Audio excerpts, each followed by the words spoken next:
Atolotry ny radio Feon'i manio anao amin'ity alina ity. Ny fizarana faharoa amin'ilay tantara nampitondraina ny lohateny hoe Izay ity adala.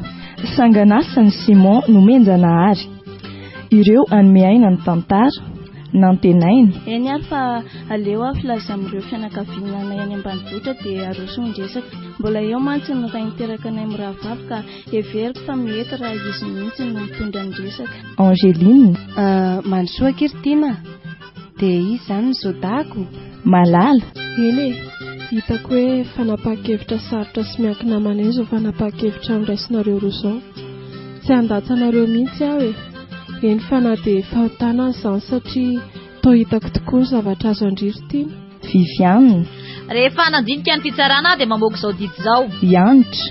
Tsy maintsy andraisana fanapakevitra ianao entina any amin'ny dokotera fa tena tsy lasa mihitsy ka. Fa dia efa miteny azy fa raha marina ny ayainay mikasika ny mety nangalandry zaza dia efa miomana. Ary lalaina. Ary mandehana koa nareo mianaka amin'ny voakany fa tsy misy ilako anareo. Mandehana e. Niaraka tamin'ny Odilon. Tena mampalahelo any mihaino izany teninao izany Silia. Maninona ianao anaka no dia manao ririn-dasa tsy tsaroana. Jean-Claude. Ny hainao tsy haiko. Ny haiko mety tsy ho fantatrao. Tandremony amin'ny sisa. Aza entina toy ny fitondranao miaramila ny zanaka fa tsy mety mo kolonel. Yaja Fister. Fizelary anao inombavadina eo. Naina. Isay moa izany no atao hoe feno. Tena fenofeno tokoa se izany a. Ary ny mpanoratra. Sy tia lalana izay lalana anao Monsieur le Maire. Fa ny fantatro dia tsy ara-dalàna nataonareo satria tsy nary fankatoavana avy aminay izy ireo. Otoriko ianao Monsieur le Maire. Teo amin'ny fandraisam-peo Naina Rakotondranaivo. Tompona andraikitra sy mpanatontosa Simon nomenjana ary.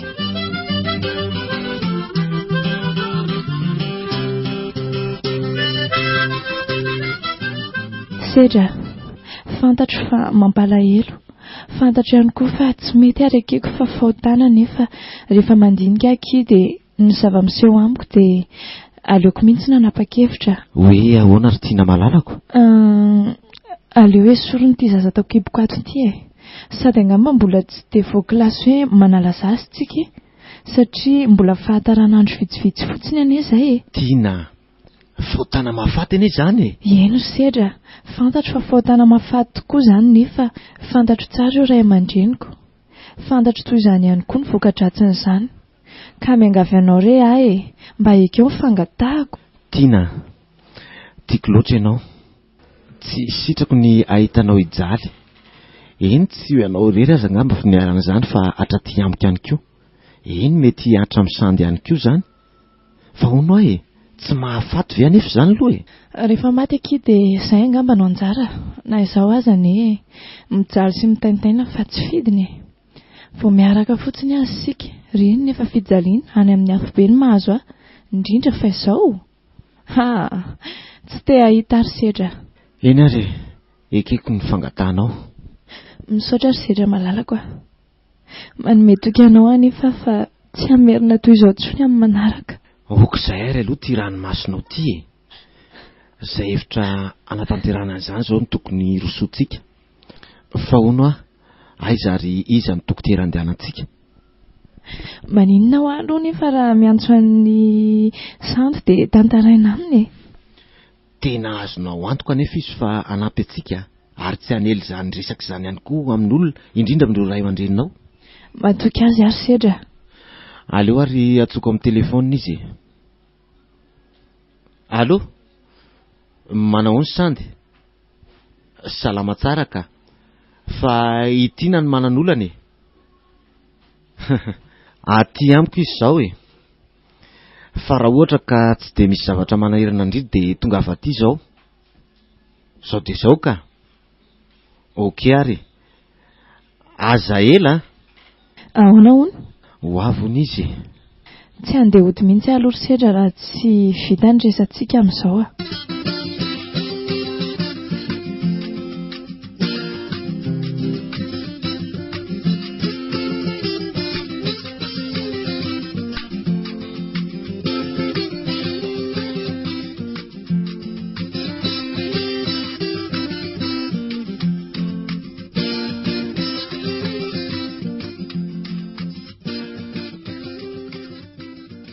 Eny Hitako hoe fanapa-kevitra sarotra sy miankina aman'eny izao fanapa-kevitra niraisinareo roa izao. Tsy handatsanareo mihitsy aho e. Eny fa na dia fahotana izany satria toa hitako tokoa ny zavatra azo andriritiana. Ka tsy tokony andrelysika fa aleo ilay dokoterana mamamana iny resahako dia miantso anareo aho rehefa milamina ny resakay. Tsy atahorana ilazany amin'ny mamanareo ve nefa ki izy? Sakino anao izay tsy lazan'izany aminy a. Eny ary, dia aleo ilamina amin'izay fa dia miandro ny antsondry izany izay sisako. Tia tsy manana telefôny tia koa izao ny tena olana e. Toko mifankahitany am-pianarana sika raha pitso dia any miresaka e. Ay, marina izany. Dia amin'ilay fisakafoanana atoandro iny izany tsika no miona. Arindao ary sika sindry ody amin'izay dia ateriko any an-tranonareo aloha indry fa sao be teo indray mantsiko. Marina ki izany a. Dia tena misotra rery sandy a. Tsy ho voavalinay mihitsy izao ataonao aminay izao. Tsy misy isaorana izany sedra. Ao anatin'ny sarotra toy izao mantsy ny tena anehoana amin'ny mahampinamana. Dia izay aloha fa laso izay sao tratra ariva ety mantsiko. Izay ary, veloma sedra. Veloma marinareo e.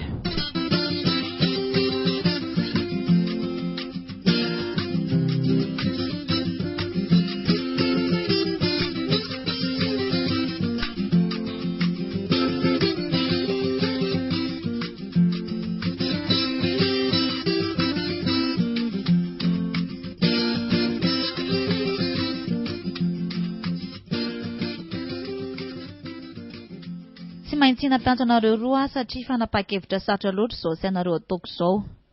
Araka ny voalazan'ny sandy dia ho mafy aminao ritiana ny mety ho vokatra izao eo aminao sy eo amin'ny mety ho avinao. Fantatro tsara mantsy ny rainao sy ny fomba fifehezany ka noho ny fiangaviany dia ekeko ny anao azy. Nefa tsaroa fa tsy mamerina izao fandroany a. Aza dino fa ny dokotera dia natao hamelona fa tsy natao hamono akory. Tsindrona izany izao no ataoko aminao ary 3 andro mifanarakaraka dia asiako sondy ihany koa ianao. Dia misaotra betsaka anao dokotera ary aza matahotra ianao fa tsy hamerina izao intsony izay. Inona no tokony hampitomany anao ritiana? Izany tsy mandrara anao fitiavany fa ny ohatr'izao kosa no mampasiaka ireo ray aman-dreninao e. Fa angamonareo roa tsy mba nanaraka ireny règle ireny. Nanaraka ihany izay dokotera fa tsy fantatro e. Dia izao. Mila miresaka amin'ny mamanao any e. Sarotra be izany dokotera. Tsy resaka izany amiko mihitsy raha i mama. Latsalatsa no mahazo ahy raha fomba miresaka izany fitiavana izany aminy a. Tsy mety kosa aloha izany e. Izao no teniko aminao karakaraiko aloha ianao. Mety harary kely ihany anefa na dia izany aza. Saingy rehefa afaka ilay izy dia tsy maintsy hiteraka tazotazo anao izany. Tandremo ihany koa no mikasika raha mangatsiaka efa sao hivadika aretina hafa eo Dia rehefa salama tsara ianao dia miaraka aty amiko nareo telo mianadahy ho torohevitra mankasika ny tokony ataonareo. Aza manimba tena amin'ity fanalanja azy ity. Mamono ane io e. Mety tsy hiteraka intsony ianao rehefa hitady any aoriana. Saotra betsaka dokotera. Zay ary fa andao atsy anefitra atsy itsika telo mirahavavy. Ianao kosa ry tovolahy mijanona eo aloha. Tsotra izany raha dokotera marina. Olona toy itony no tena fitaratry ny atao hoe reny. Afaka hifanankalozan-kevitra sy mahatsapa ny tokony ataony amin'ny zanany. Fa raha itony ray aman-dreny tiany itony aloha, tena tsy izy. Fa mba mety ohatrinona re izao ny vola alainy. Zaho aty tsy manam-bola intsony. Vola andoavako hofatrano sisa no aty. Mafy antika. Zaho anefa tsy ho sahangataka vola amin'ity. Ny manjo azy ary sy ity efa mafiko.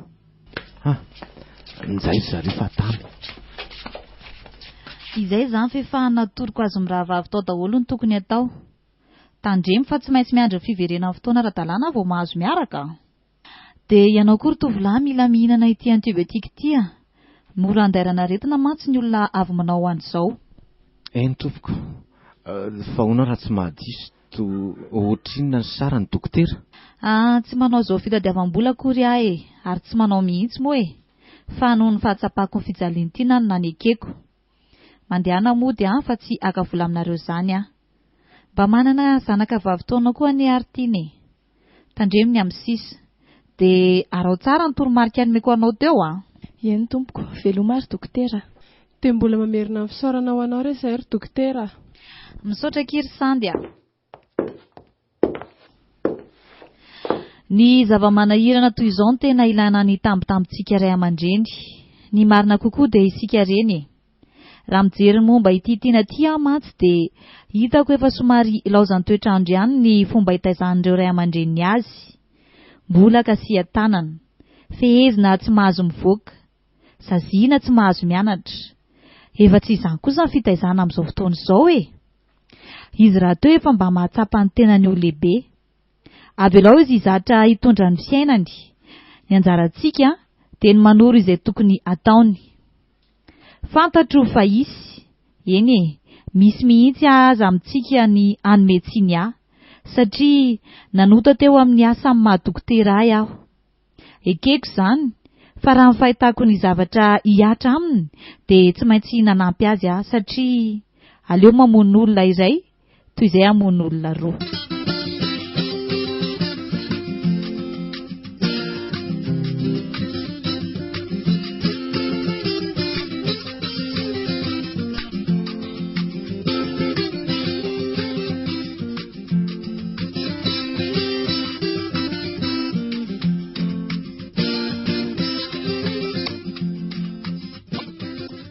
Tenanao ty mihitsy ry tiana matoy ianao isy malazo lava toy izao a.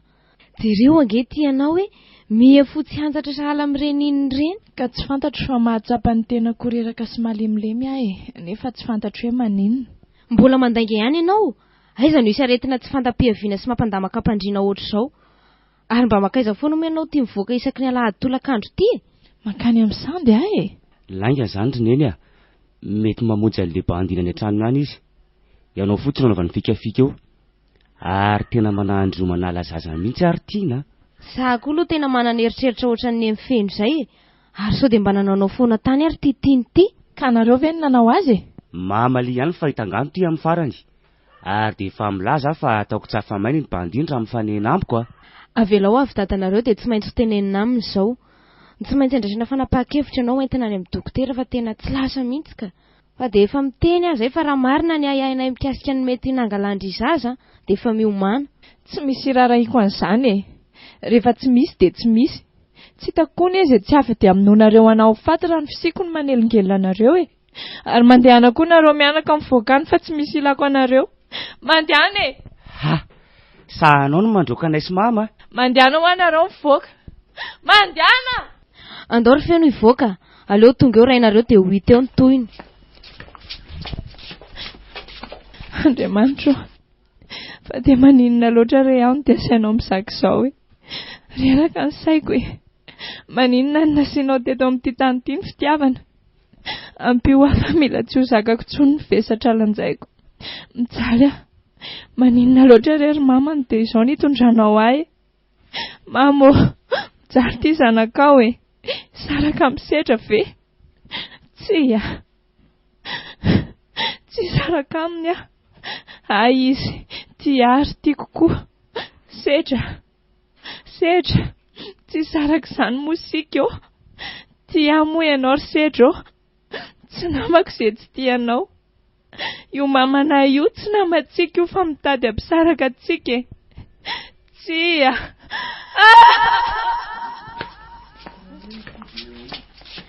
Fa inona ary izao ataony kialakely iny ao izao? Andriamanitro, fa naninona tato ny zanako. Io ary le efa napoiziko. Feno a! Feno! Fa misy inona ry mama? Aingana ianao fa tsy fantatro mihitsy izay nahazo any tiana tato e. Fa maninona e? Io ary le efa napoiziko ry mama. Na nala zaza mihitsy io dia izao ny vokany. Antsoy aingana dadanareo tondra azy amin'ny dokotera. Malaky ianao e. Eny ary ry mama, aleo fa tsy ho kaingana.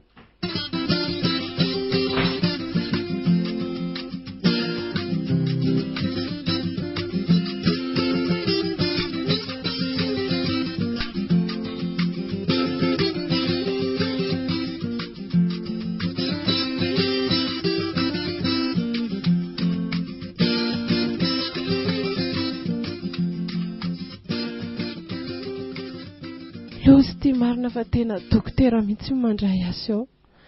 Izay vao vaky etondrana Feon'i. Inona re nataoko raha sanatrika ilaza marina amin'izy mivady ireo dokotera io e. Tsy dia hita aho marina ka. dia tena tsy fantatrao mihitsy ve nahatonga an'izao retina tampotampoka mahazo an'tiana izao ry Sandy? Za zany taitra sy gaga ny lazain'ny Feon'i izao tena tsy azoko hoe inona ary. Io fiarahanareo tsy manjary io ihany no mahatonga an'izao. Mifampitondra any amin'ny ratsy mantsy fa tsy mba mifampitarika amin'ny tsara. Diso kosa ny fijerinao ry mamantiana. Raha mifampitondra tany amin'ny ratsy izahay tsy ho tonga amin'izao fidirana eny akato izao mihitsy. Sao ny fifehezanao azy kosa ny diso mafy loatra ka tsy zaka nitsony. Mangina aloha nareo mianaka fa iny dokotera.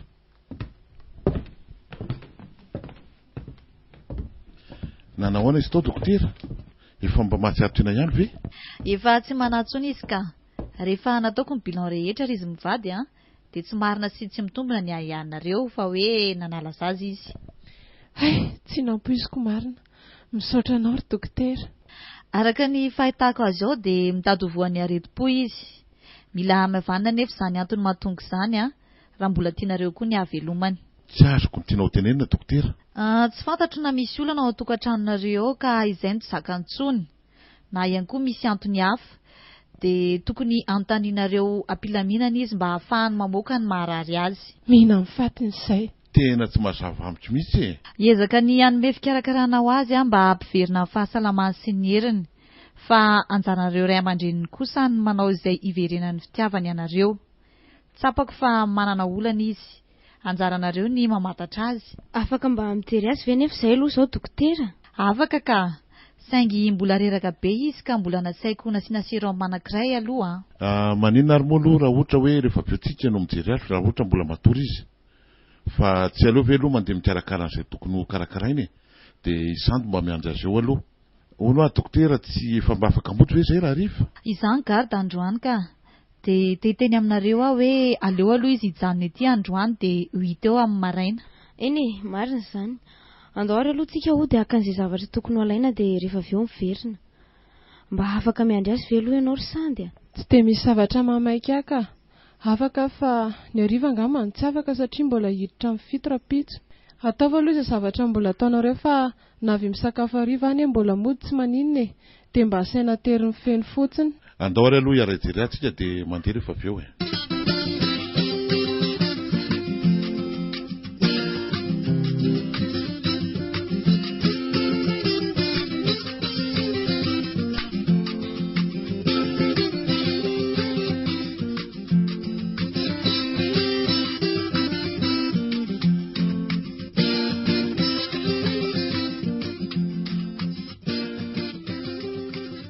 Lasaizangareo ray aman-dreniko dokotera. Mbola lasahany karakarany sakafonao hariva izy fa tsy ela dia hiverina. Dia fantany ve fa nanala zaza? Tsy adala akory ary tiana. Zavatra efa hitako izao fa mety hitera-doza ho anao ve dia mbola ho lazaiko amin'izy ireo ihany. Matokisindry fa tsy ilaza izany mihitsy ahy. Soa aza fa taty amiko no nitondra andry zareo fa raha dokotera hafa dia angamba tsy haiko izay mety ho vokany. Eny na dia atao hoe fahotana aza no nataontsika dia mbola manampy antsika foana Andriamanitra Tena ho lasa adala mihitsy angamba raha mbola mitoy izao mahazoazo ka. Fa ahoana tokoa kay no nahazo andry Eno tena natsiaro ny tena kofizana loatra sady ohatry ny malemilemy izany dia niezaka natory. Kay moa tonga indray mama dia nanontany any antony dia nilazaiko hoe malemilemy fotsiny. Dia tonga koa ilay zokiko antsoina hoe Feon'i dia tabataba amin'izay ny taoriana izay. Farany dia nandroaka azy mianaka hivoaka ny efitranoko. Dia tsy haiko tsony fa toa lasa ny teny tsy fantatro izany tsony dia iny efa ety amin'ny hopitaly indray vao natsiaro saina. Mila mitandry indry fa mitady ho voan'ny areti-po ange. Dia tsy nanontany mikasika ilay tena niteny mikasika iny mihitsy zareo saingy nilazaiko hoe tsy marina ny ahian'izy ireo. Menasina areti-po no mitady ahazo andry, izay no nambarako azy. Na izany aza mila mitandrina tokoa indry ry tiana fa mitady ahazo areti-po Tsy mahagaga raha azo izany dokotera. Mafy an'ireo olana mahazo ahy. Soa fa mba nisy an'io Sandy io fa raha tsy izany dia tsy haiko tsony. Ampy angamba aloha izay fa aleo matory indray Sady mbola hijery marary hafa fa isandy miandry indry eo foana. Dia tsy alefa lavitra aloha ny saina fa izay ahasalama no atao. Izay kiry Sandy Eny dokotera. Dia amin'ny firy izany no mody ianao dokotera? Izany no médecin de garde androany. Tsy mody intsony aky misaotra anao Andriamanitra. Izay fa matory aloha sao dia reraka indray.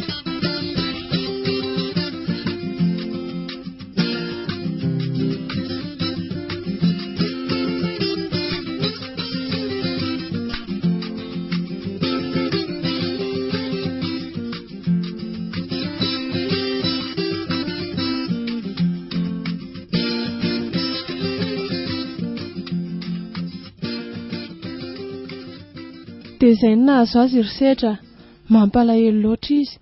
Soa aloha fa ilay dokotera nitondra antsika azy nitondra ny ray aman-dreniny azy koa, fa raha tsy izay angamba dia asa. Tena malahelo an'ity ry Sandy.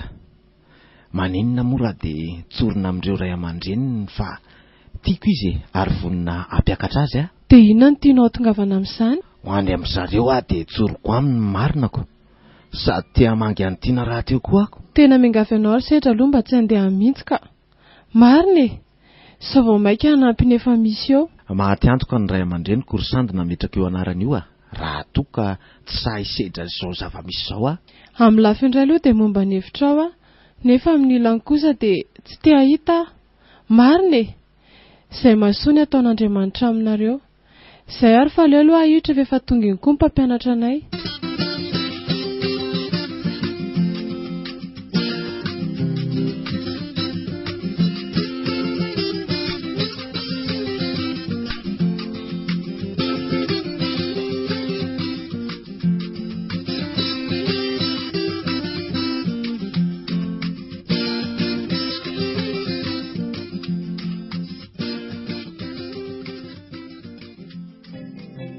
Tena tsy voasakana tsony rangany saiko tsy maintsy misedra izao fisehon-javatra izao tsy maintsy manao izay atako an'tiana rangahy. Malahelo azo loatra ako, tsy fantatra izao na afaka hanao fanadinana koa izy na tsy, nefa ny fanadinana amin'ny herinandro iny aleo andeha ho any, tsy lehilahy koa raha tsy misedra ny sarotra toy izao.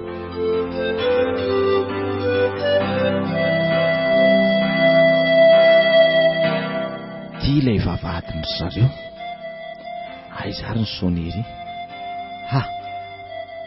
Ndiany fa misy mamovo vahady dia efa mivonona ialahy ry sedra fa tsy maintsy ahatrehany izay miseho eo Fizalary anao ino mbavadina eo? Sedra no anarako ary zah no Sipantina, saika amangy azy ary ay moa ialahy zany ilay tratrako mifanoroka tamindray ariviny dia efa mampitandrina ny lahy fa avitako ny momba ny lahy. Ise moa zany no atao hoe feno, tena fenofeno tokoa se izany tsy azoko ilay tian'se ho tenenina hoe hofitaina ahoana moa zany izao fotsiny Mania lahy miraha tao mbavadina teo fa sao dia hitany tsy fahita eo lahy dia efa miteny azy dia tsoroko amin'se anefa fa tsy hiala eto raha tsy mahita ny tiana, mila mahita azy tsy salamy zany fa mitady herin-dehilahy zany lahy, tsy hiady na hitady zany herin'ny se zany no diako fa hamangy ny malalako raha tena lehilahy se dia avy alao hiditra hamangy azy fa tsy izay heritrandriny se no aseho eto. Tsy mila lahy hiditra ny tokantranonay ity eny fa na dia indray mandeha fotsiny azy dia avy alao zany sika hifampitazana etoko dia andraseo ary fa iny miala an'iny rabainy hoy talilany maimbo izy mihitsy ary zao no tena tiako iresahanako. Avy alao avy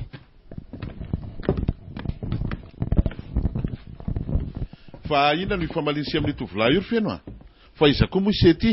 Izaho no sedra tompoko, izaho no Sipantina. Mino aho fa efa fantatrao angamba satria efa niona ihany tsika teny Akatso iny. Hay mbola ela indray ity ka hanao inona ty nefa sa mamy dia miantso polisy? Fady ny vavako mihitsy ny raha izany tompoko, ary raha hiantso polisy indray tsy taty aminareo angamba fa tany amin'ny bureau commissariat. Tonga iseho aminareo ray aman-dreniny tiana fa mahampalahelo loatra ny mahazo azy ka. Fa mba inona nefa moa no asan'ny lahy amelo malanjanako sao everila fa velominampasy ary izy iny mba tsy hiteraka atezerana atao amiko zandry dia aleo elahy mody ary fa ditony manitsaka fahasamboly mandigera ty tsony mandiany samy andrininy lahy. Tsy misy zavatra andrasako afa-tsy ny fandraisanareo iseho no fitiavako antiana tompoko. Aleo novako azy ry dada, lery izany ohatra ny mandrefy maso atsika. Sao mihevitra sery feno fa hoe rehefa zanaka kolonelina dia anana ny se avokoa na ny fahaizana na ny hery sy ny tanjaka. Tsy mihetsika indray mandeha eo se dia asaiko mitrosony ery amin'ny tany ery. Ampy kosa izay fandeferako izay manatona ry se raha tianseho porofony zany Tsy mila miady amin'izay aleo alary Feon'i aleo ny polisy no atsona akazy eo rehefa misirisireo izy.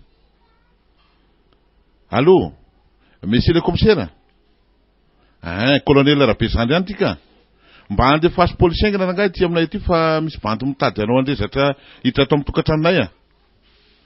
Eny ary zay fa aza atao ela. Eny ary monsieur le commissaire.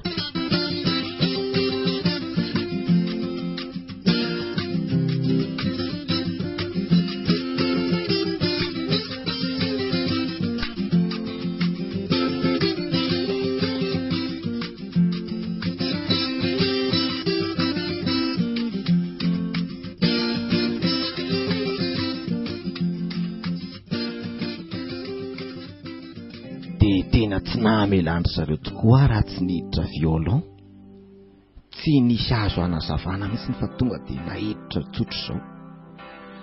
Lazaina fa tokony hampilaza amin'ny fianakaviako mba hikarakara izay ho sakafoko. Ny telefônina sandy no nomeko mba ahafahany resaka sy mba hampahalalany antiana fa voatazona aty amin'ny violon. Voalazan'izy ireo fa tsy tazotazomina fotsiny aty amin'ny violon fa tsy maintsy alefeny amin'ny fitsarana. Ary laza tamiko ihany koa anefa ry zareo fa tsy maintsy adiadiana koa tiana. Ny tena mampalahelo ahy nefa dia tia izaho hiasika fanadinana tsy ho ela. Tena mety ho potika mihitsy no aviko. Dia inona reny tsinjovako no avina izy tiany? Tsy maninona fa izay tia adala ekeko so satria fitiavako an'iny olo tiako iny.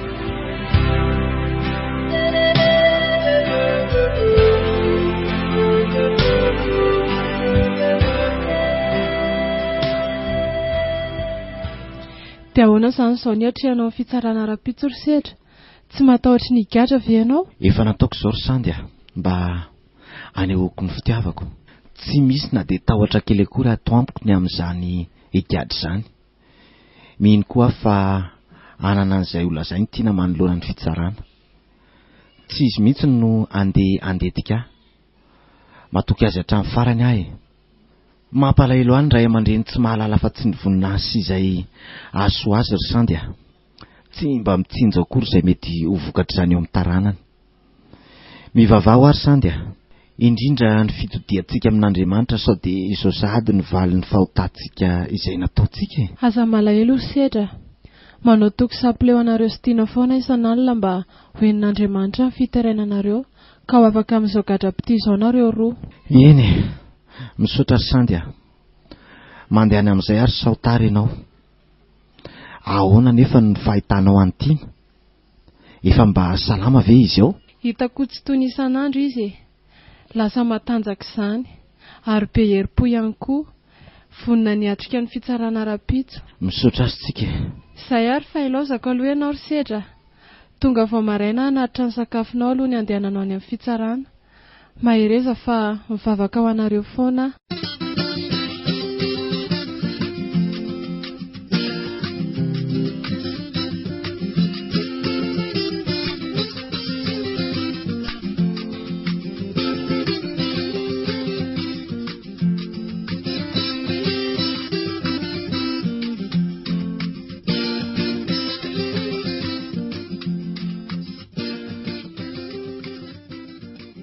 Sedra raha onta iny. Za tompoko. Mangavy anao mba hijoro ety anoloana. Voapangy ianao fa nanao fidirana keriny tao amin'ny tranon'ny kolonel Rabezandry. Efa nasaina nody ianao nefa tsy nanaiky ary saika anangatsandry tamin'ny sy ny zanany lahy atao hoe Feon'i. Voalaza ihany koa fa ianao no manadalana zanak'izy ireo vavitokana ka mahatonga azy tsy araka amin'ny fianarana. Araka ny voalaza nefa dia mbola 12 taona io zazy io. Fantatrao tsara nefa raha mbola latsaky ny 12 taona ny zazavavy dia mbola manana didy anara-maso azy ny ray aman-dreniny. Fanazavanao makasika io fampangahananao io. Ekeko daholo ary tsy misy laviko tompoko izay voalaza ka hiampangana. Ny fanekenao izay voalaza teo dia manasazy anao enimbolana hatramaizina ka sazy miatra avy hatrany. Azonao azavaina eto anatrehan'ny fitsarana ve ny antony nahatonga anao anao izany? Ekeko araky ny voalaza teo fa mifankaty izay sy tiana zanaka vavin'ny kolonel mitory ahy. Teny akatso no nifakahitanay ary dia nitoy izany ka lasa nifankaty tokoa zahay.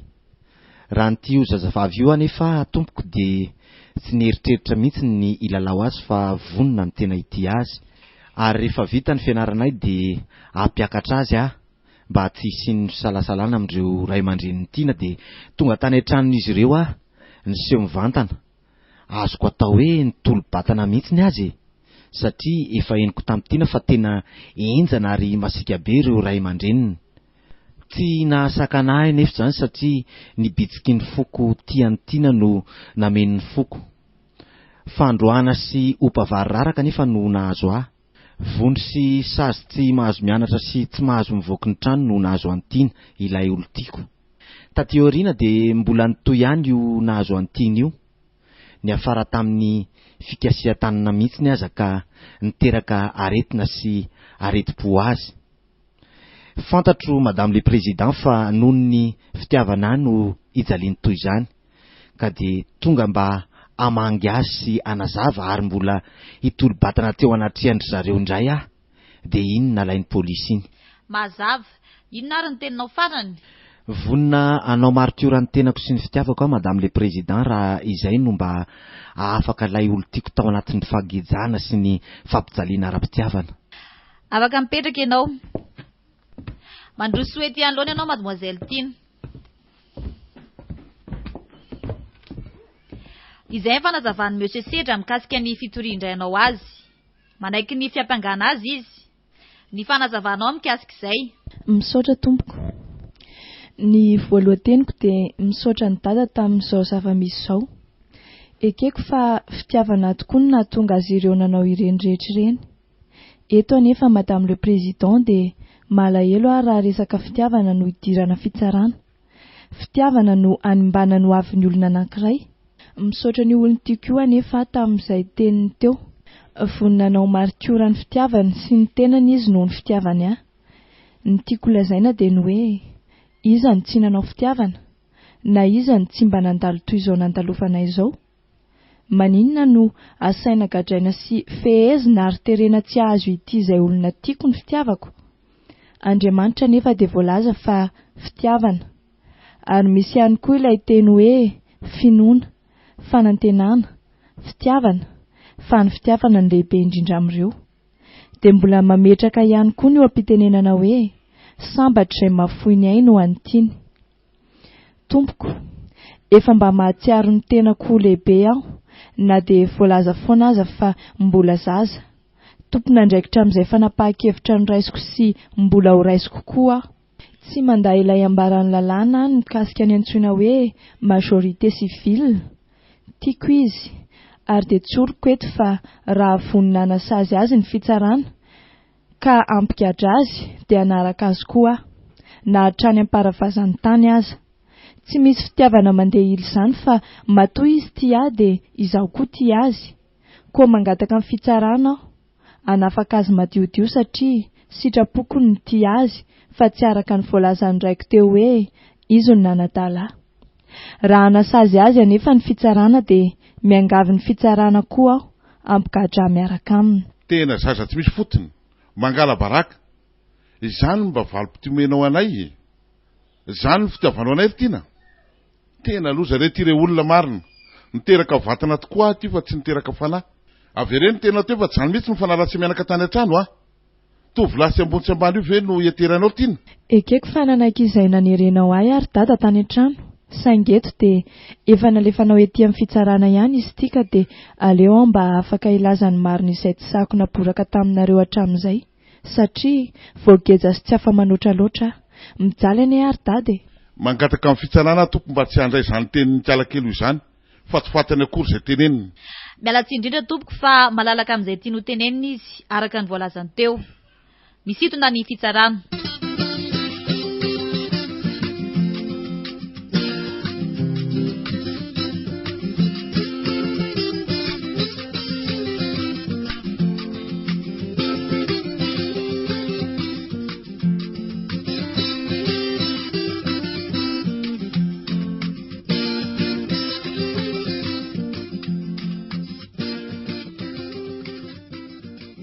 Rehefa nandinika ny fitsarana dia mamoaka izao didy izao. Satria nanaiky fa tsy nandany fampiangana azy ny voapanga, ary nazava ihany koa fanazavany tamin'ny antony nahatonga azy anao izany. Satria nazava ihany koa ny fangatahan'ilay voakasiky ny raharaha, ka nilazany fa sitrapony no nity olona io. Ary nambarana fa tompon'andraikitra amin'izay fanapakevitra noraisiny sy izay mbola horaisiny izy. Ny fitsarana dia matsapa fa efa samy feno taona izy roa ary tsy manana engagement intsony ny iray aman-dreny. Fa fanaraha-maso isanao taona mandrapa ary elatra azy. Koa dia ahafahana madiodio isedra rahony tahina ary afaka mamonjy ny fodiny. Miantoka ny lany tamin'ny fitsarana kosa ny mpitory. Mikatona ny fitsarana. Tena zaza tsy misy dikany mihitsy ty zanakao ty raha matoa. Tena marina e. Jereo ry ataony fa ilozany mifamena sy mifanorokoroka amin'le tsisy dikany io. Tsy mila ny ovinatolahako mihitsy a. Za koa raha matoa.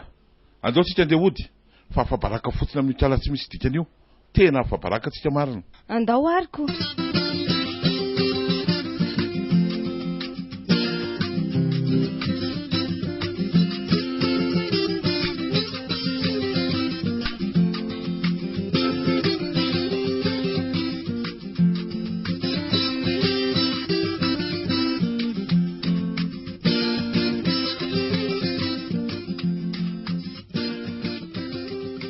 Herinandro taorian'ny fisehoan-javatra nampalahelo taminay sedra iny dia niatrika fanadinana izay. Ny nampalahelo dia tsy nisy afaka tamin'ny fiodinana voalohany izay fa isandy irery no afaka. Tsy maintsy mbola amerindreo taranjy izay tsy nahazahoana noty amin'ny fiodinana faharoa izany. Nanomboka indray ny gidragidra tao an-trano, tsy nanome tsiny azy ireo satria mbola tsy nisy kosa izany ady tsy nahazo moyenne izany. Saingy fantatro fa tsy maintsy ampifandraisina izy ireo amin'ny fiarako amin'ny sedra indray. Indray andro dia toy izao ny zava-niseho.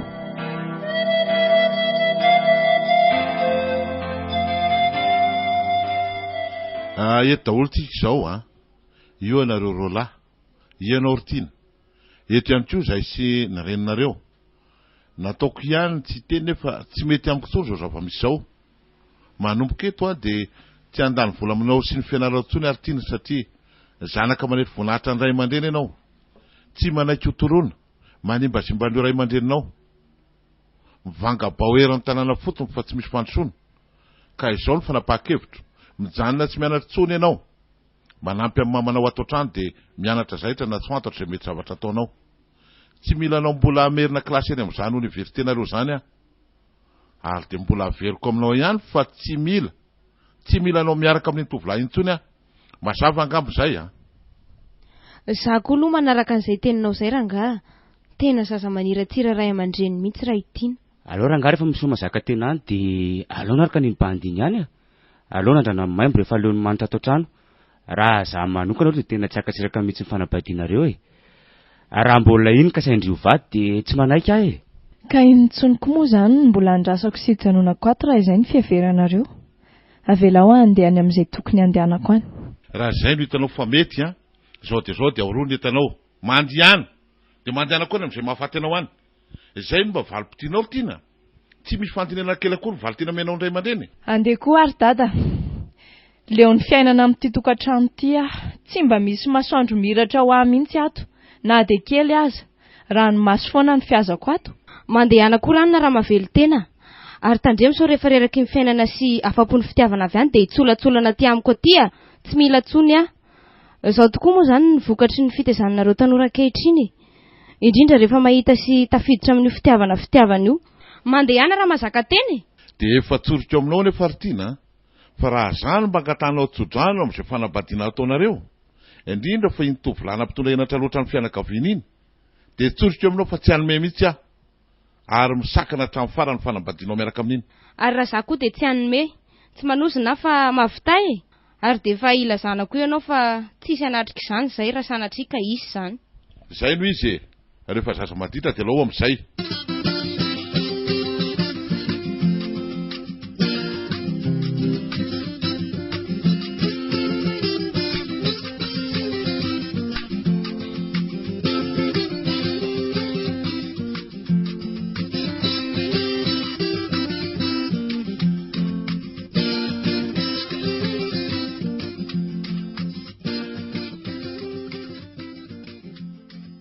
Dia izay ny afarany resaka sy ny fiarahako tamin'ny fianakaviako. Namonjy any sedra ary nipetraka tany aminy. Sofa nifindra deuxième izy. Izany hoe iray taona sisa dia hanana ny lisansy ka mba afaka hikarokasa ivelomanay. Tsy maintsy rosin'ny fanambadiana nefa aloha izay mba ho ara-dalàna eo amin'ny fanjakana izany. Ka naleonay mihitsy aloha ny antso ny sandy mba hakana hevitra.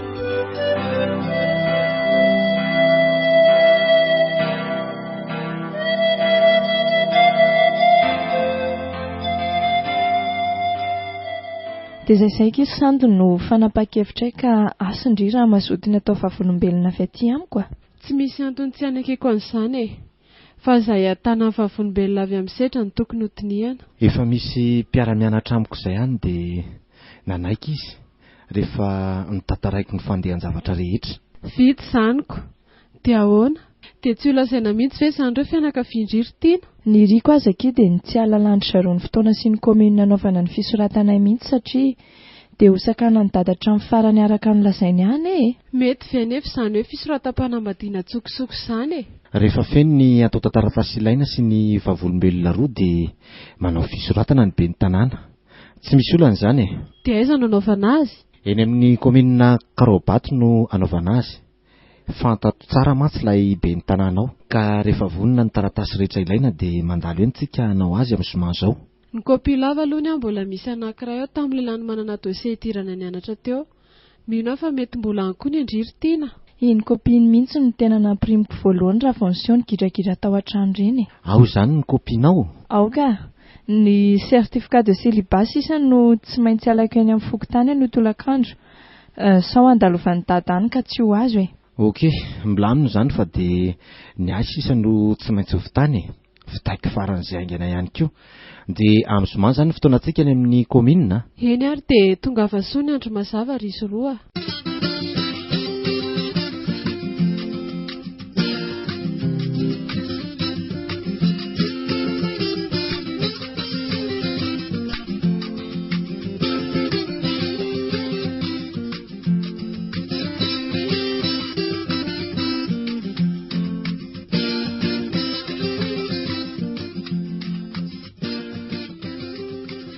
Dia vita soamantsara tokoa ny fisoratana isedra mpivady ara-dalàna eo anatrehan'ny fanjakana izay izao. Efa nataoko tsara pirina mihitsy ilay certificat de mariage. Nataoko photocopie maromaro mihitsy aza fa sao misy ny fahaverezana ka anahirana anay any aoriana. Iny mantsy ny pirofo mivaingana fa tsy azon'iza sara antsony izahay. Ny sisa dia ny hiatrehana ny mariage sy ny fanamasinana izay any am-piangonana mba tsy ho tokantrano maso ny tokantranonay roa. Tampotampoka teo anefa dia nisy nandondona. Mbola ilay zanaky ny rahavaviny mama. Zogo kely aman-taona fotsiny izy. Somary bebe resaka izay raha mbola. Saingy mifankatia izay mirahavavy. Matetika izy no miteny amin'ny mama rehefa mandalo any an-trano amin'ny fomba hitondrany zareo azy satria malalaka amin'izay tiany atao izy eo anatrehan'ny nenitoa. Mba iza koa ary izany. Manso. Mbola sambasambany izany a. Manahoana aloha ndry? Zao ka, zao salama tsara hitandry izao, fa ndry ny manahoana? Salama tsara kia. Tena gaga kia maheno ny zavatra rehetra. Hay ve dia izay nefa raha ny tantarandriry tiany dia trano iza izany izao no hipetrahandry ity? Trano mba ho fanay sedra ity a. Hay ve sedra izany anaran'ilay bandy miaraka amindry? Ie. Ary efa miasa moa izy sa? Mbola mianatra ka, nifindra 3e année izy fa voatery nijanona aloha satria tena sarotra kia ny fiainana. Ny sakafo etsy andaniny, ny hofatrano, ny zavatra madinidinika tsy maintsy hatrehana. Dia niezaka nijery asa aloha izy. So fa mba nahita an'ireny sekoly lehibe tsy miankina ireny. Raha azoko tsara izany dia mampianatra izy? Voalazandry. Tena grave aky izany a. Dia ahoana hozy izy nenitoa? Hatramin'izay nialako teny izay fa ho 2 volana angambaka izay a. Dia mbola tsy nifankahita mihitsy izay. Ny fisoratana no tsy maintsy nivitaina aingana sao anahirana e. Fisoratam-panambadiana ve no tiandry ho lazaina amin'izany? Eny akia. Fisoratam-panambadiana ara-panjakana. Voamaly anie no nanaovana azy. Dia natao atsokosoko izany fa tsy mba lazaina ary nenitoa? Ie, tsy maintsy hoe izay koa no nataoko. Izany ve aky dia mba ety a. Eny fa na dia izahay aza ve dia tsy mba lazaina mba hanotrina ndry? Sarotra be aky izany ry mbola. Amin'ny mariazy tsy maintsy lazana nareo fa ny fisoratana anie betsaka ny olona no manao toy izany. Fa mba taiza aloha nanaovana azy? Teny Karobato e. Eny araka fa dia mirary soandry izany izay sy mama. dia tandremo kosa izay tsy lazandreo amin'ny mariazy aho. Madikitsindry fa tsy maintsy tonga any izay e. Lazao ny to. Sady mba tia hitan'izany zao dahanay vaovao izany ankiza. Izay ary aloha fa ilozako ndry. Aza maika fa ho hitandry foana izy e. Fa hono aloha, iza no nahitandry ny tranonay?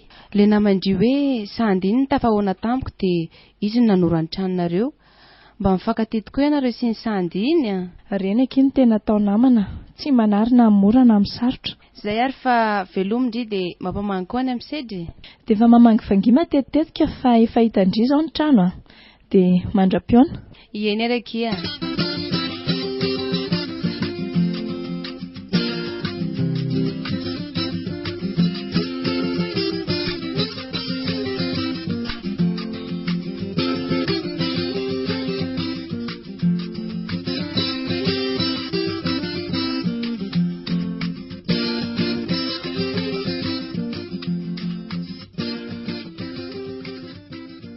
Fa tsy ilay kozinanao ve ilay tazako ny voaka avy tato amintsika iny? Ie, izy tokoa iny.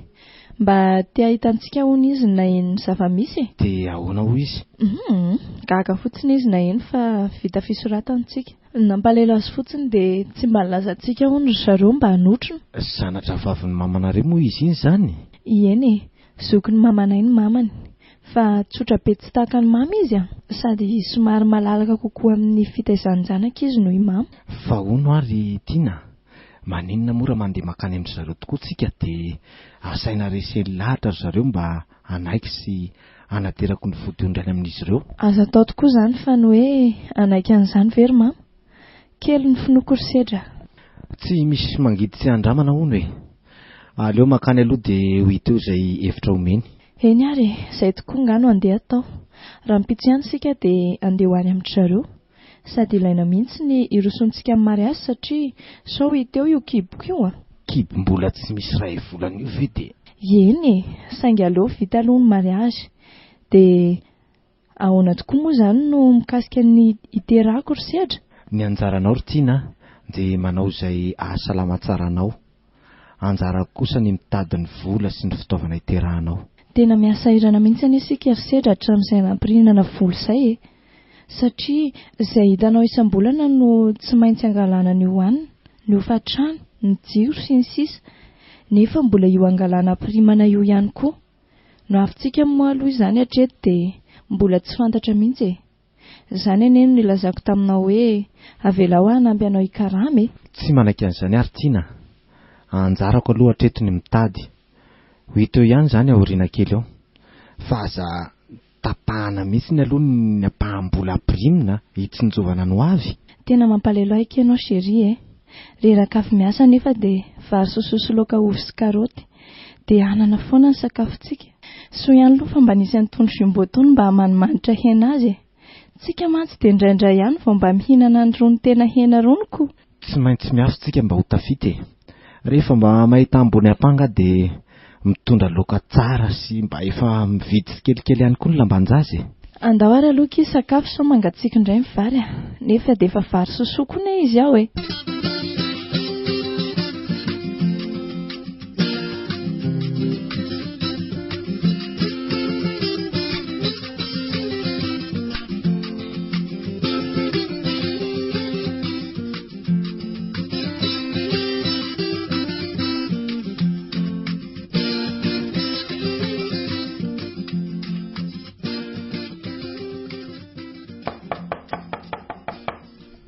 Iza koa ary izany. Aleo hoe andeha jereko any. Ay ve mbola e, mandroso kiry mbola. Mba elaela indray indry izany vao mitsidika. Marina tokoa izany ry nentoa. Maimaika ihany aho fa ilaza vaovao aminao fotsiny diako aty. Ay, ka lazao aingana ary aloha izay vaovao nentindry e. Nefa andraso vetivety haka ranom-boankazo sy gâteau mba hiarahantsika sy indry mihinana.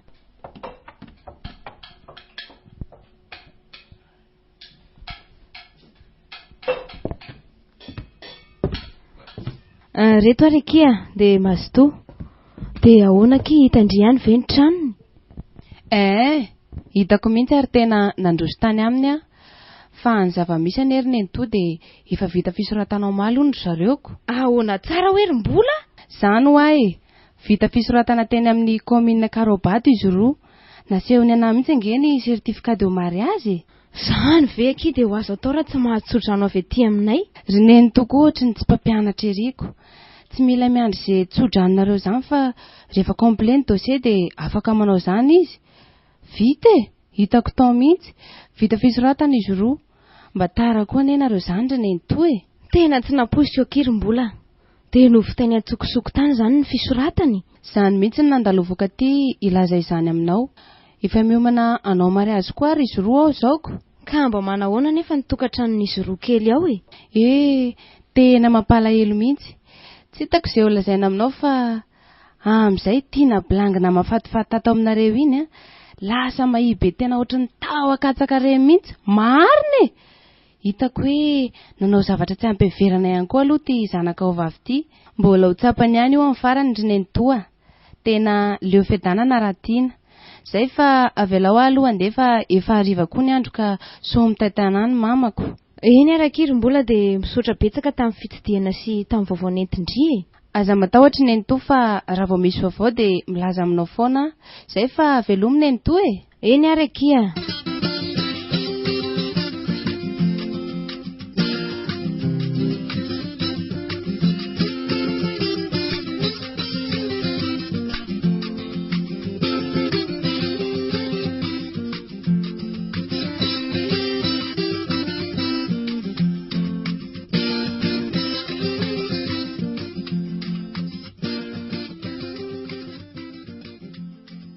Manahoana ianao mademoiselle, saika mba hitady kely mibe ny tanàna anareo? Andrazo kely ary fa olazaiko izy tompoko. Afaka mipetraka eto aloha ianao. Azafady monsieur le maire fa misy olona mitady anao ao. Fa inona nefa no ilainy ahy? Sao mba vitany adjoint zany e? Tsy fantatro tompoko fa tao olona ambony any izy aoko. Ohatran'ny miaramila. Asevo mandroso ary izy. Mandroso ary ianao tompoko.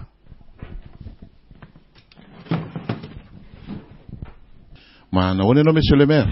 Petrapetrara ianao e. Eny ary tompoko. Ina ary no azoko anampiana anao tompoko?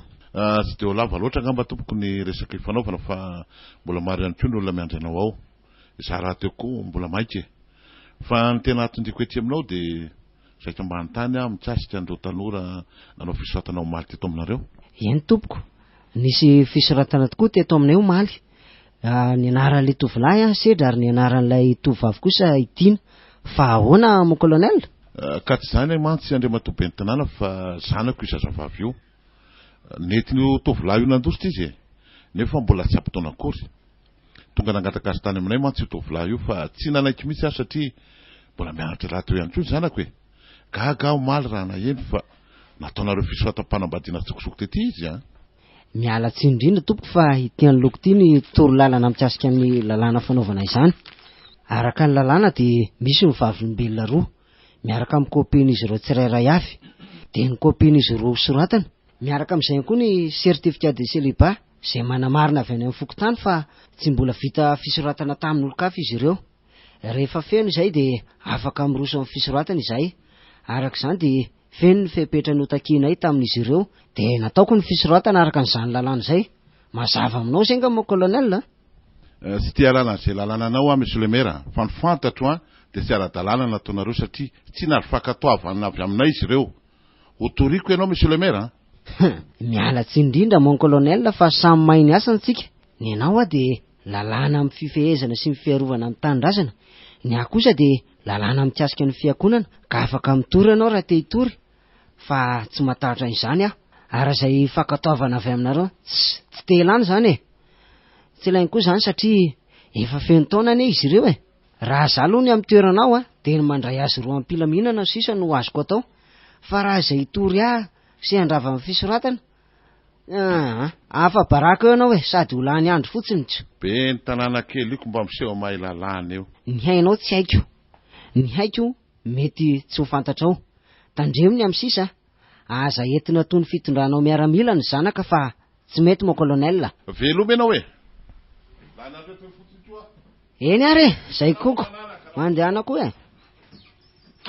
sady mba efa ho lasa koa rangahy iny.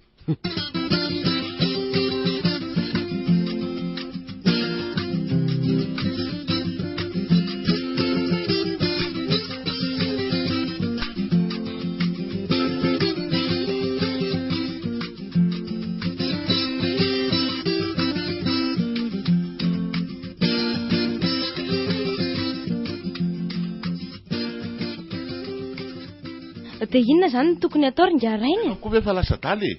Inona koa moa zany no tokony atao eo inona? Sao dia efa lasa dala koa ianao. Zany izy efa hoe visa fisoatan'izany ka inontsonona azonao atao. Ha, fa rangahy ty ve fa ho lasa no zandray no todianao eo? Tsy ianao ihany manao fitondrana miaramila ato trano ato toy izao.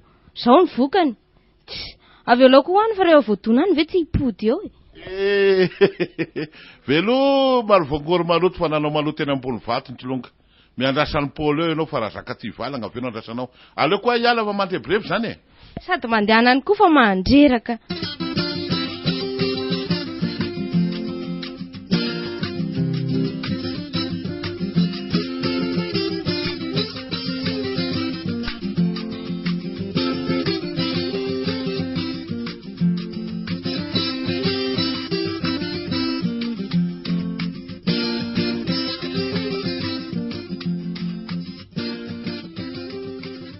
Ody ry nentoa, mandehana jereo izany olona izany ry mbola tena tiany izany. Tena izy izany ka, araka an'ilay nolazaiko taminao iny, fa ho tonga tiany ondry zareo anatitra vodiondry. Ka mandehana ary jereo izy fa mampalahelo izy miandry ela be ao ambaravarana ao e, mandehana ary e.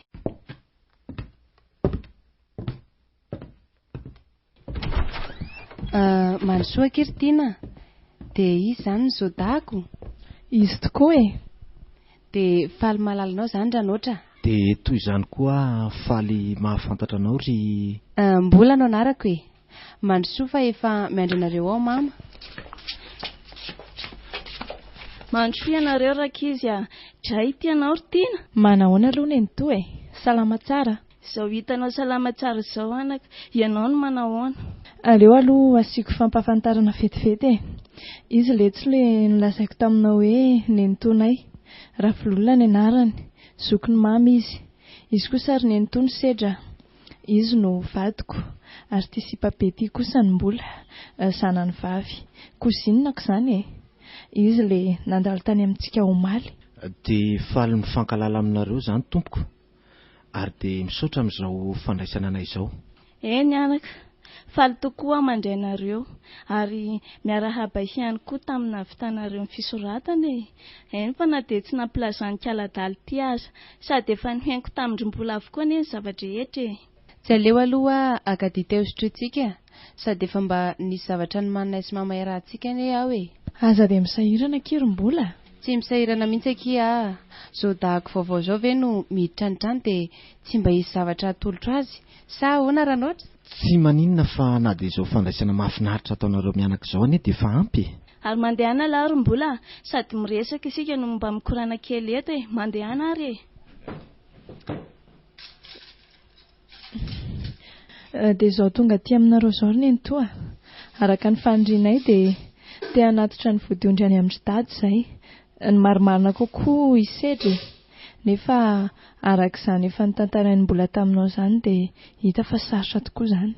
Tsy te hierika anay intsony mihitsy ry zareo ka mba mila ny sosikevitra avy aty aminao e. Izay no tena antony fa na izany aza mamangy ihany koa. Araka ny olazany mbola dia nandalo tany amin'izareo izy rehefa avy tany aminareo. Tao hoe mba nandresy lahatra ny rendry io hono izy fa tsy mety miova mihitsy ny heviny e. Izany hoe na dia hoany aza ve ianao dia tsy handresy lahatra azy mihitsy e. Ty ary aloha ny dite mafana dia sady miresaka sika e. Mazotory sedra. Dia tsotra tahaka anay sy mama ny zavatra tolotra e. Mazotoa e. Misaotra indrindra ry mbola. Miala tsiny moa raha mba handray fitenenina kely. Ny tena marina mantsy a. Izany rehetra izany dia avy amiko no nahatonga azy. Tsy afenina aminareo mianaka izao fa amin'izao tsika miresaka izao dia efa mitondra teny tiana. Ka na dia eo aza ny fahatezerandry zareo aminay dia te hifona sy hifandrindra fihavanana amin'izy ireo zahay. Zanaka mantsy izay ka ninninona zava-misy dia izay ny tokony anatona fa tsy izy ireo. indrindra amin'ny resaka fanaterana vodiondry. Mieritreritra mantsy izay fa aorian'izany dia hiroso amin'ny fanamasinana ny mariazy any am-piangonana. Manaiky aho fa ho sarotra izany ka izany indrindra no hitalahonay aminao ny mba andehananao iresaka amin'izy ireo.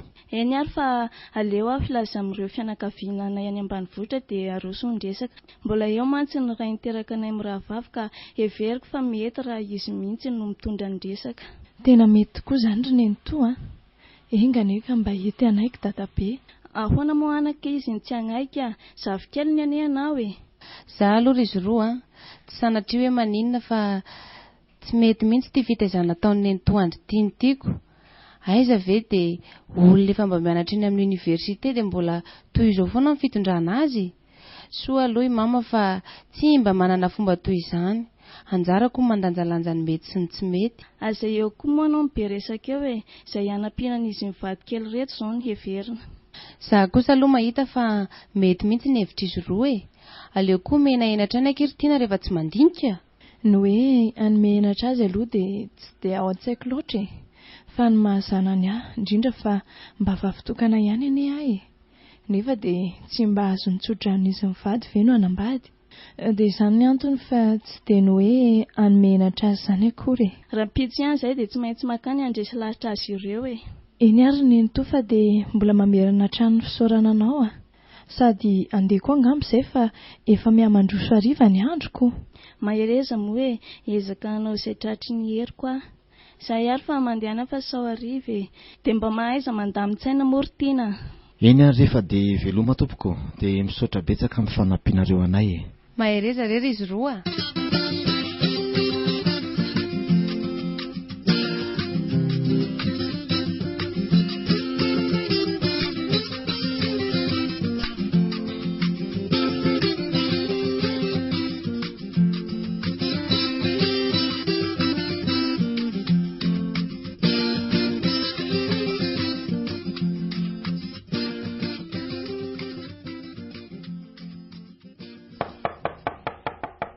Fa iza koa ary izany tonga manako taba vao maraina izany. Marina tsy voa amin'ny firy izao.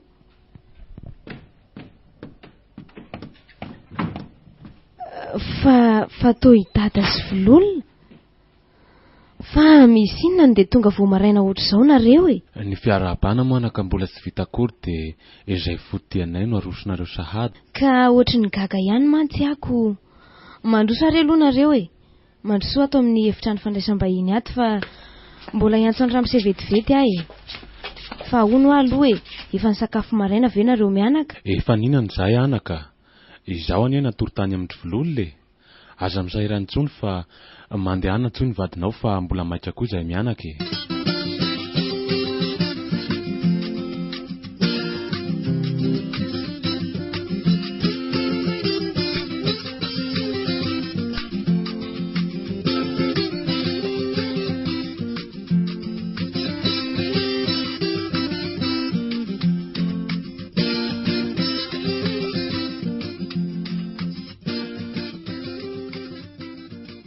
Miala tsy indrindra raha somary nampiandranareo mianaka fa be loatra ny asa e. Dia mba natory maraina.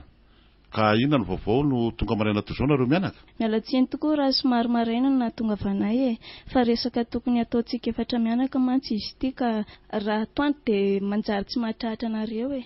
Ka arosoa ihany moa ny resaka fa mandeha ihany ny fotoana e. Ny tena antony moa izany dia tsinona fa mikasika ny tiana zanakareo e. Mikasika ny tiana zanakay? Eny e, mikasika ny tiana tokoa. Tonga tany an-trano mantsy izy mivady omaly. Ny tantarany zava-nisy teo aminareo. Mbola koa moa araka ny haingo dia efa tafaresaka tamina tokoa raha zandry. Ka tonga tany aminareo anao inona e? Ary inona koa moa izany no tokony hidiranareo amin'izany? Andraso kosa molo tapitra ny teniny e. Inona ny marina ho hita amin'izao raha mienjana toy izao ianareo mivady e? Araka ny nambarany dia teanao fomba izy mivady. Hanatitra ny vodondry re izany ny marina kokoa e. Heverinay fa resaka lehibe loatra izany satria tsy miafina aminay ny tsy fifankahazoana eo aminareo. Dia tonga tany an-tranoko moa izy dia izao izahay tonga te aminareo izao mba hifampidinika e. Andrafonantsika izao savorivory izao. Araka ny efa nambaran-dravololona teo moa anaka dia tsy dia te hiteny loatra hoe sarotra izao resaka izao satria zanakareo izy ary zanaka vavy toka ny tiana. fa noho izany fisehoan-javatra izany dia mpanampy azy ireo fotsiny izahay amin'ny fifanankalozan-kevitra aminareo mivady ny fomba tokony hiresoana amin'izany vodiondry izany. Matoa mantsy izy ireo mahatsiaro anaty izany dia mazava fa mba te hangataka ny tsodranonareo ray aman-dreniny. Koa eto izahay tsy mandidy fa miangavy anareo roa, raisy ny fangatahany fa te hiroso amin'izany izy ireo e. Raha misy ny fahatsapanareo fa tsy netiny nataony amin'ny mahazanaka azy dia araka ny teny rasantsika hoe ny adalan'olona no imehezana fa ny an'ny tena kosa tafindamba, tsy afaky ny tsy ho zanakareo izy. Misaotra anareo aloha amin'izao fahatongavanareo izao e, ary misaotra ihany koa amin'ireo teny tsara rindra sy voarafitra efa vaomana andresina lahatra any mivady. Raha izany anefa no resakitsika eto ka andresinareo mianaka lahatra anay dia olany andreto nareo mianaka.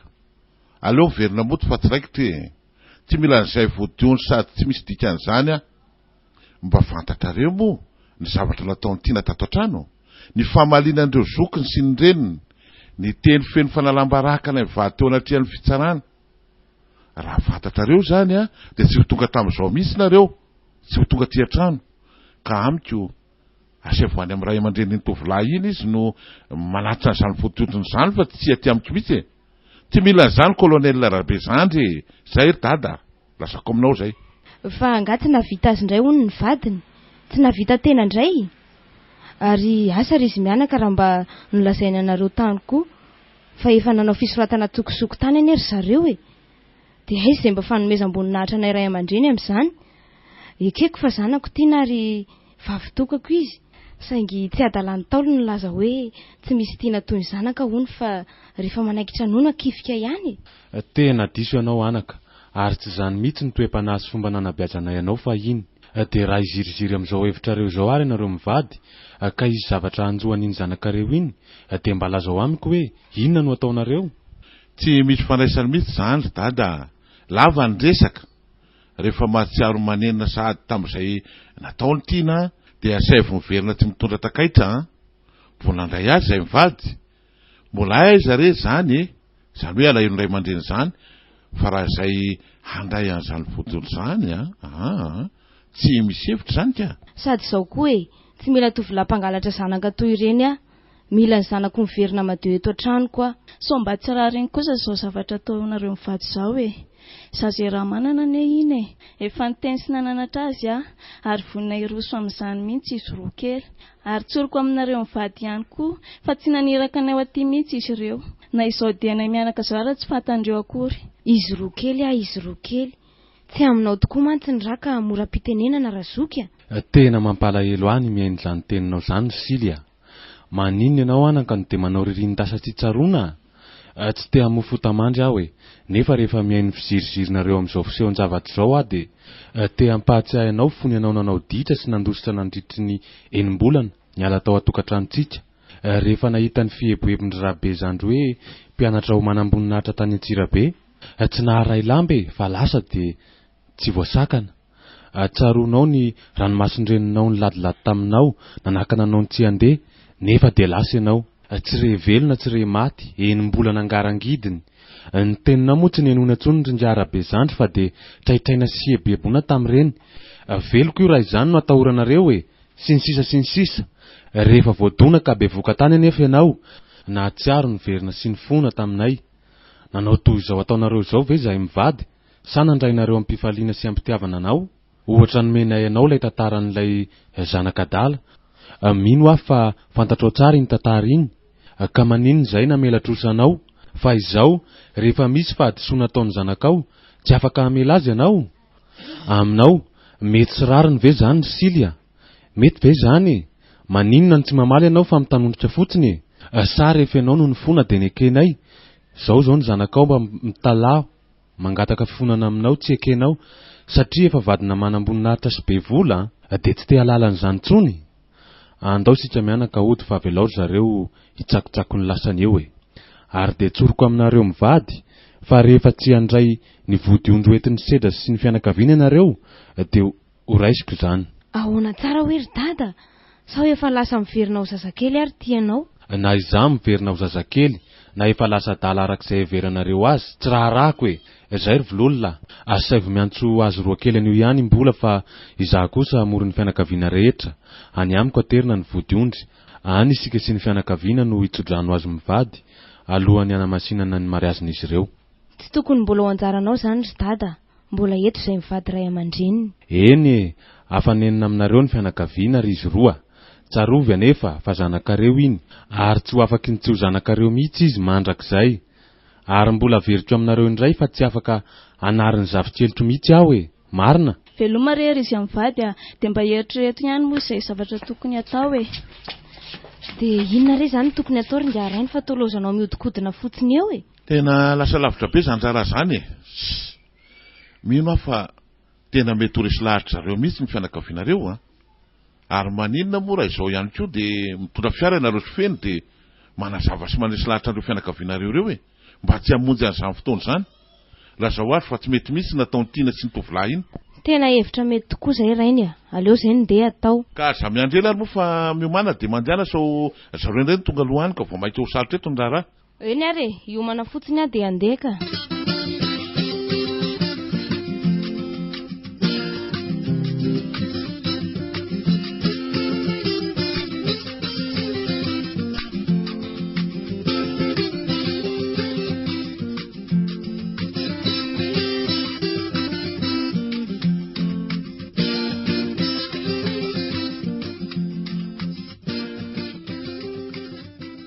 Efa voalaza avokoa ny fianakaviana ary izy roa kely ka dia omano ary ny fonareo sy ny hoenty miatrika ny fomba fa tongotra ambian-daka ny tika tsy miverintsony sao mbola tsy tapa-kevitra ianao ry tiana. Efatra amin'ny ela ny tapa-kevitra ry dadabe ary tsy mieritreritra ny verina sy hitodika ny lasintsony. Hiezaka ny tsy andatsa-dranomasy ihany koa ny eo anoloana sy ny hoaviko sisa no mpanjinina. Misaotra ny dada sy mama aloha navidy izay tamiko Sofa mbola teo ihany koa ianareo fianakaviana na tsapany fahalemeko ry dadabe dia amin'ny oviana nefa ny tokony hanaovana azy Rehefa vony ianareo dia na mizoma zao aza dia vony izahay anakandray any sedra sy ny fianakaviana. Dia ahoana? Mety ho vonina amin'izany fotoana izany ve ianao ry sedra? Vony izahay efa nampandrenesiko ane ireo solondray aman-dreniko sady vitsivitsy ihany aloha izahay no ho tonga any fa amin'ny mariazy no ho maromaro izy ireo no ho avy. Dia ohatrinona moa ry dadabe ny tokony atao amin'izany vodiondry izany Satria efa hifandaminantsika mialoha dia izay atao tsy maninona sady izay vola ateriny sedra sy ny fianakaviana eo ane dia atolotra ho anareo ihany Eny efa nanomana izay kely hitako ankoatry ny karamako ihany ane ahy fa ny tiako hifampizarana aminao ry dadabe satria moa ianao efa nandray anay sy tiana toy ny zanaka dia ny mikasika ny oenty-manana izao no manahiran-doha anaiko. Misy vola efa mba nampirinina ihany ao aloha natao hoe mba hitsinjovana no avy. Tapahatro ny teninao anaka. Mikasika ny raharanareo amin'ny vodiondry atao io dia efa nanapa-kevitra izahay mivady fa izahay no iantoka ny lany rehetra ary ny momba ny mariazy kosa dia hivory izahay rehetra miaraka amin'izy dimy anadary etapo amin'ny reninao andinika izay hoenti-manana. Ny omby izay anjaran'ny reninao dia ho vonontsika nampy ny sakafo. Izany hoe dia efa miera-misehana izany izahay ry sedra fa dia ny ambanivohitra no ataony mariazinareo Eny tompoko, tena tsy hitako intsony izay avaly ny fitiavanareo anay. Ny voadiko mba ho valin'izao fitiavanareo anay izao dia ny fitiavako sy ny fanajako tsy hisy pentina ity zanakareo maditra kely ity. Matokisa ianao ry dadabe fa tsy ho ataoko raraka an-tany izao fitiavana feno atolotra ao anay izao. Misaotra leroa. Izay ary angamba fa dia mandeha anam-piadanana sy am-pifaliana mahaiza mifanakalo hevitra fa ao anatin'ny sarotra toy izao no tokony hanehoanareo ny tena fitiavana. Ny saika adiniko, ianao ane izany ry tena ny alakamisy hariva dia efa ny aminay ny matory Any miandreo vahiny sika.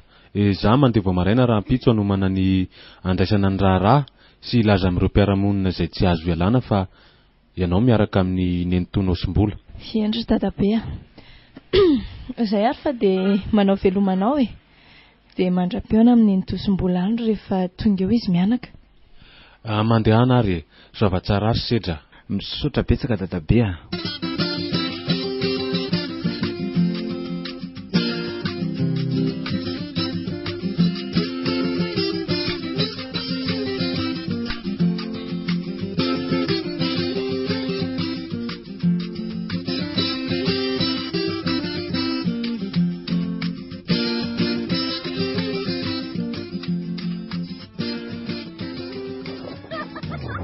dia raikitra tokoa fa tany ambanivohitra dadabe tany Beravina no nanaterana ny vodiondry, nanomboka tamin'ny 10 ora tsy diso ny fotoana. Olona 70 isa no nasain'ny dadabe avy amin'ny fianakaviany Sedra Mpangataka. Vao nipaika ny tamin'ny 7 dia efa samy miandry teny an-tsisin-dalana ny rehetra araka ny toromarika efa nifanaovana mialoha. Tamin'ny 10 ora maraina kosa no nigadona teo an-toerana malalaka ambany antsinan'ny vavahady ireto vahiny avy lavitra. Nitobotoboka faliana ny foko teo am-piandrasana. Ho tanteraka ihany mantsy ity vodiondry ity. Dadabe ra dadatony Sedra ihany no nasaina nitondra ny fitenenana avy amin'ny zareo. Ingara zily namany dadabe kosa no nindramina mali ny kapary fangatahana.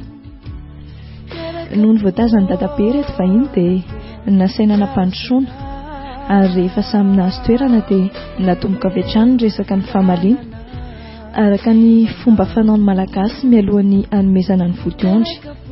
Kabary tsotra, tsy misy fandrimpandrika, tsy misy famila filana satria efizay no ny fanarahana. Rehefa izany dia norosoana sakafo ireo mpanatrika sy vahiny rehetra ary nozaraina ihany koa ny mofomamy. Na dia tsy teo anatrehan'ny dada sy mama aza no natao izao vodiondry izao dia tsy mbola nahatsiaro sambatra toy izany aho. Nasolo azy rotonta dadabe sy bebe, naindriny toy ny zaza nateraka mihitsy aho. Faly ireo fianakaviana rehetra, iny fa naim-bola aza.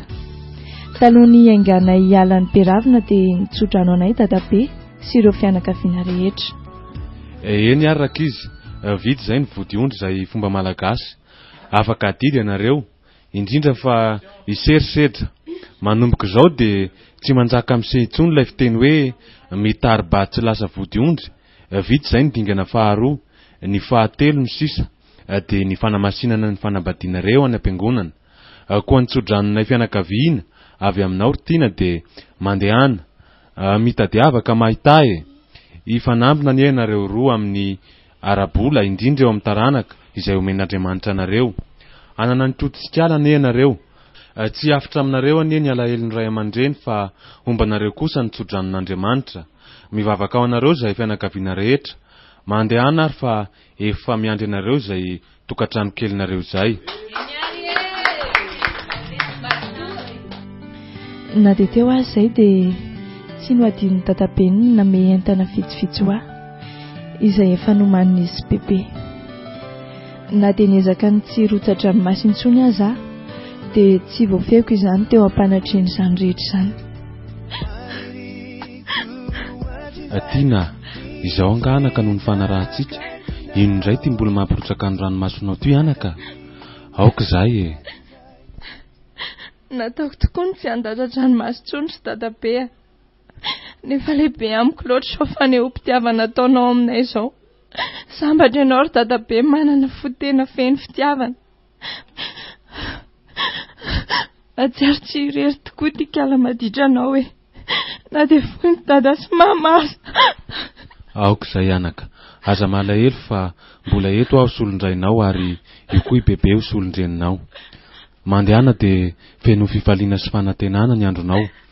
Ho tonga amangivangana matetika ihany zahay.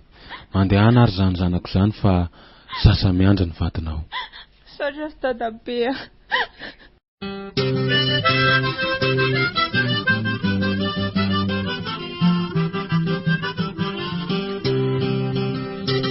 Natolotry ny radio Feon'i Mania anao tamin'ity alina ity, ny fizarana faharoa tamin'ilay tantara nampitondraina ny lohateny hoe Izay ty adala, sanganasany Simona Menjanahary. Ireo nanome aina ny tantara nantenainy. Eny ary fa aleo aho filaza amin'ireo fianakaviana nay any ambanivohitra dia aroso ny resaka. Mbola eo mantsy no raha niteraka nay amin'ny rahavavy ka heveriko fa mihety raha izy mihitsy no mitondra ny resaka. Angeline, mandrosoa Kirtina. Dia izy izany ny zodako. Malala. Eny hitako hoe fanapahan-kevitra sarotra sy miankina amanay izao fanapahan-kevitra niraisinareo roa izao. Tsy andatsanareo mihitsy aho eny fa na dia fahotana izany satria toa hitako tokoa ny zavatra azo andriry tiana. Viviane. Rehefa nandinika ny fitsarana dia mamoaka izao didy izao. Yanitra. Tsy maintsy andraisana fanapahan-kevitra ianao entina any amin'ny dokotera fa tena tsy lasa mihitsy ka. fa dia efa miteny azy fa raha marina ny ayainay mikasika ny mety nangalandry izaza dia efa miomana ary lalaina ary mandehana koa nareo mianaka amin'ny voakany fa tsy misy ilako anareo mandehana niaraka tamin'ny Odilon. Tena mampalahelo any miaino izany teninao izany Silia. Maninona ianao anaka no dia manao ririnita tsy tsaroana? Jean-Claude. Ny hainao tsy haiko. Ny haiko mety tsy ho fantatrao. Tandremony amin'ny sisa. Aza entina toy ny fitondranao miaramila ny zanaka fa tsy mety mo colonel. Iaja Fister. Fizelary anao ino mbavadina eo? Naina. Ise moa izany no atao hoe feno. Tena fenofeno tokoa se izany ary ny mpanoratra. Sy tia lalana izay lalànanao Monsieur le Maire, fa ny fantatro dia tsy ara-dalàna nataonareo satria tsy nary fankatoavana avy aminay izy ireo. Ho toriko ianao Monsieur le Maire. Teo amin'ny fandraisam-peo Naina Rakotondranaivo. Tompona andraikitra sy mpanatontosa Simon no menjanahary.